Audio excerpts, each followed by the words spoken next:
बच्चों, सर्वप्रथम नव वर्ष की हार्दिक शुभकामनाएं। नव वर्ष के बाद यह मेरा पहला डिक्टेशन 100 शब्द प्रति मिनट गति का दे रहा हूँ। Yes, start. नव वर्ष हर किसी के लिए नई उमंग लेकर आता है।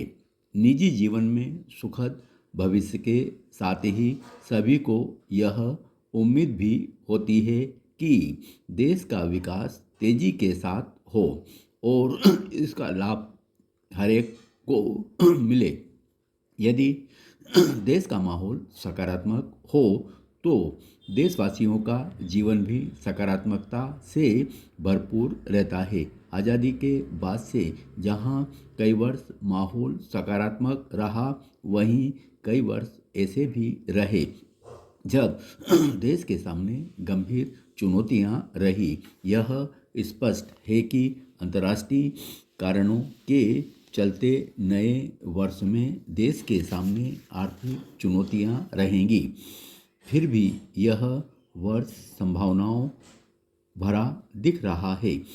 बीते वर्ष कोविड के बाद विश्व की आर्थिक स्थिति के पटरी पर लौटने की जो उम्मीद जगी थी वह पूरी नहीं हो पाई।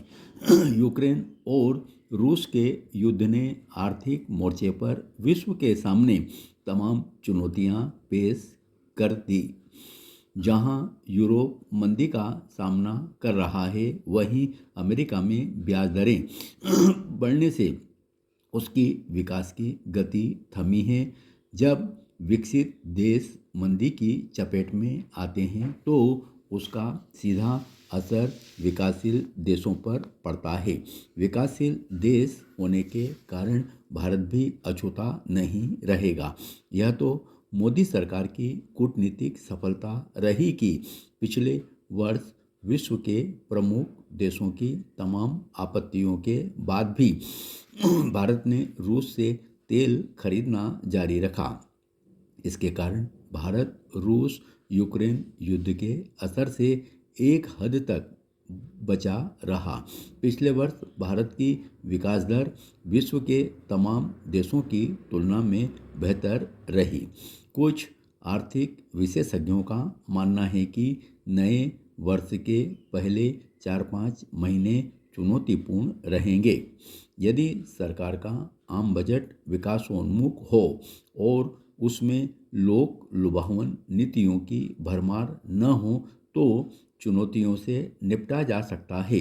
लेकिन ऐसा तभी होगा जब उद्योग जगत अपनी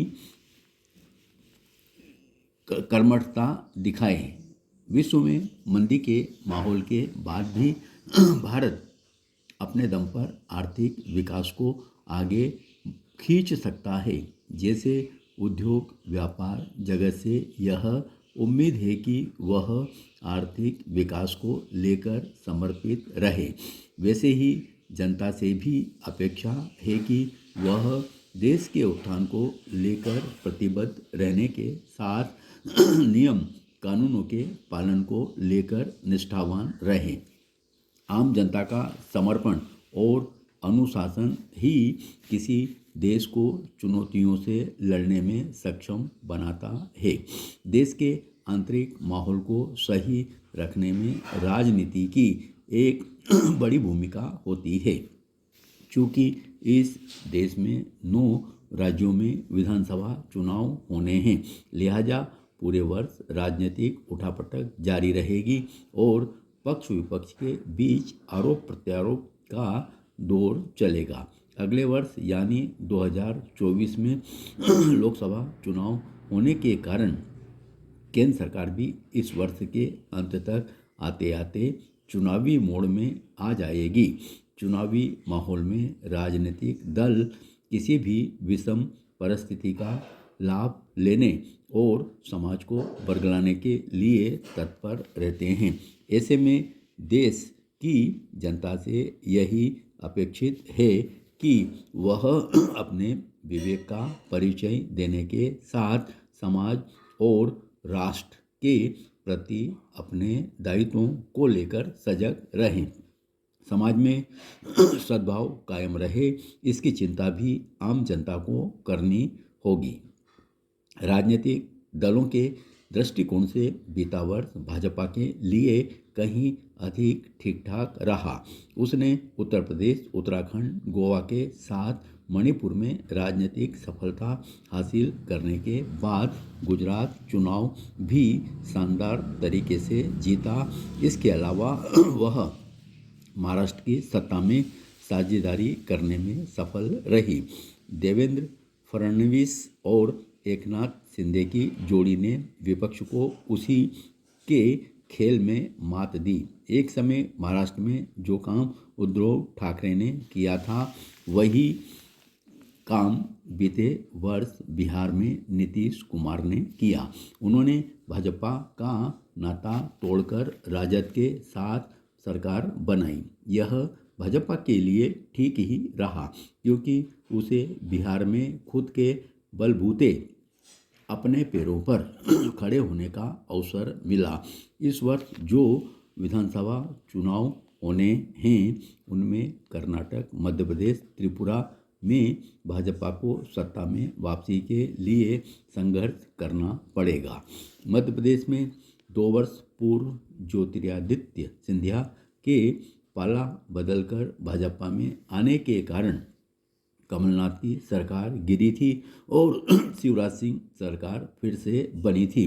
क्योंकि शिवराज सिंह एक लंबे समय से सत्ता में हैं, इसलिए भाजपा को सत्ता विरोधी रुझान का सामना करना पड़ेगा।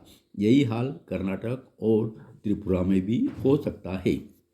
राजस्थान में कांग्रेस की सरकार है, लेकिन वहाँ सत्ता में बदलाव का चलन रहा है। छत्तीसगढ़ में बघेल सरकार ठीक ठाक काम कर रही है, पर कांग्रेस की राजनीतिक कमजोरी भाजपा के लिए एक अवसर बन सकती है। इस वर्ष होने वाले विधानसभा चुनाव में भाजपा का ध्यान अवश्य रखेगी कि उसे अगले वर्ष लोकसभा चुनाव में उतरना है।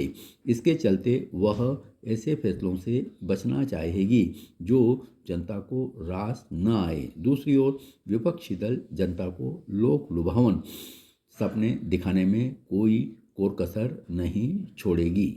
धन्यवाद।